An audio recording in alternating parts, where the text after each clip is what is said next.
আমার যুবক বন্ধু, ও মুরব্বী বাবাজিরা, আল্লাহর আকাশের নিচে জমির উপরে গোটা পৃথিবীর ভিতরে যত সমস্যা দেখা যায়, যত বিপদ আপদ দেখা যায়, আল্লাহ রাব্বুল আলামিন আমাদের নবী বিশ্ব নবীকে ডাক দিয়া বললেন, নবী আপনি গোটা পৃথিবীর মানুষকে এই মেসেজটা দিয়ে দিতে পারেন।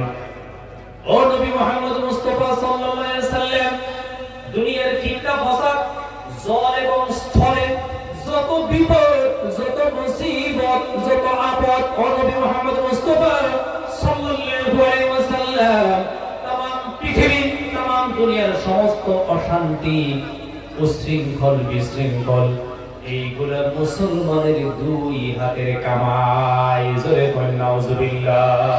আমার নজর বন্ধু, আমার মুরব্বী বাবাজিরা, মুসলমান কাকে বলা হয়?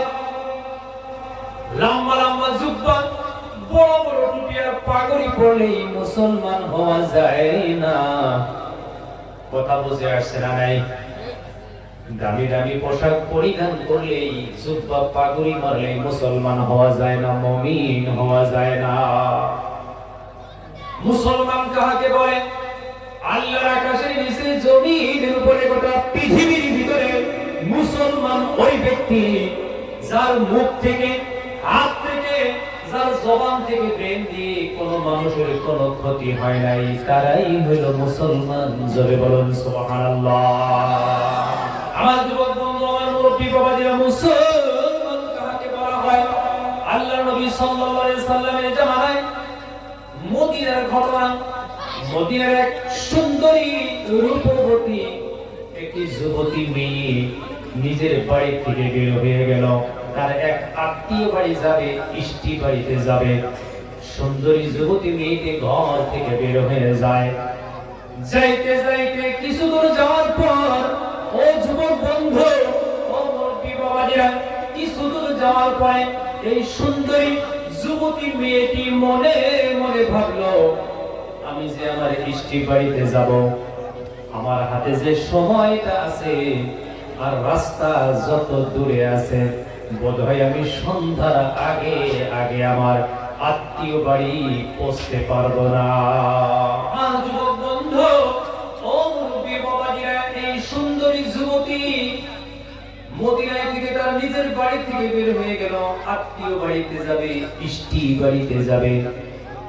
যাইতে যাইতে যাইতে যাইতে পথির মধ্যে গিয়া মনে পড়ে গেল, আমি বোধহয় সন্ধ্যার আগে আমার আত্মীয় বাড়িতে যাইতে পারবো না। আমার বোধহয় রায় দেবো, কি হবো? আমার কলেজের টুকরা যুবক বন্ধু, এই কথা যুবতী মনে মনে ভাবে। রাস্তা চলে যাইতে যাইতে সত্যিকারের পথির মধ্যে সন্ধ্যা হয়ে গেল। কি হয়ে গেল?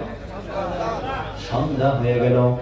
সন্ধ্যা যখন হয়ে গেল, সুন্দরী যুবতী মেয়ের মনের মধ্যে দুইটা চিন্তা ঢুকে গেল।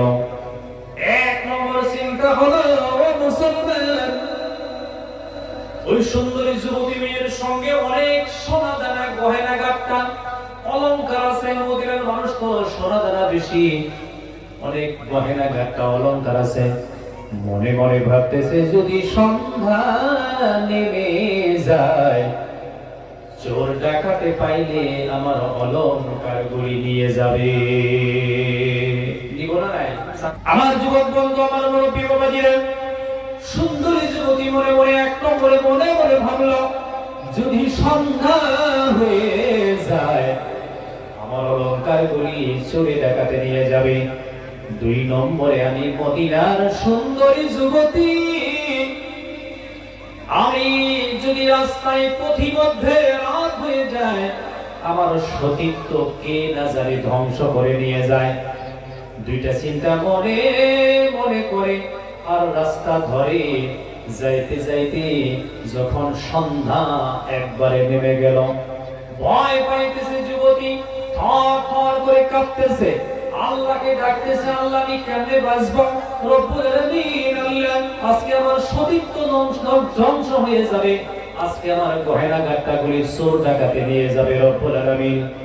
এইভাবে চিন্তা ভাবনা করতেছে, রাস্তা চলতেছে, যে সময় একটু হালকা হালকা আন্ধার হয়ে গেছে, সম্মুখের দিকে তাকায় দেখে বিরাট আকারের সুন্দর এক যুবক ওই রাস্তা ধরে ধরে আসতেছে।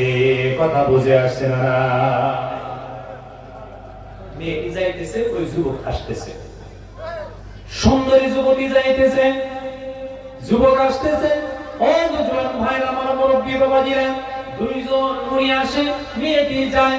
যখন একবারে আন্না সান্না হয়ে যায়, যুবতী ভয়ের চোটে মাটির মধ্যে বসে পড়ে আর আল্লাহর ডাক দেয়, রব্বুল আলামিন, আল্লাহ আজকে আমি আর বাঁচবো না, আমার সতীত্ব ধ্বংস হয়ে যাবে। আমার উঠা দাঁড়ায় রাস্তা ধরে। যখন ওই যুবক আর যুবতী মুখামুখি হয়ে যায়, তখন যুবক বুঝতে পারলো এই যুবতী আমাকে দেখে ভয় পাইতেছে। আমার যুবক ভাইরা, মুরব্বী বাবাজিরা, যুবক বুঝতে পারলো যুবতী থর থর করে কাঁপতেছে।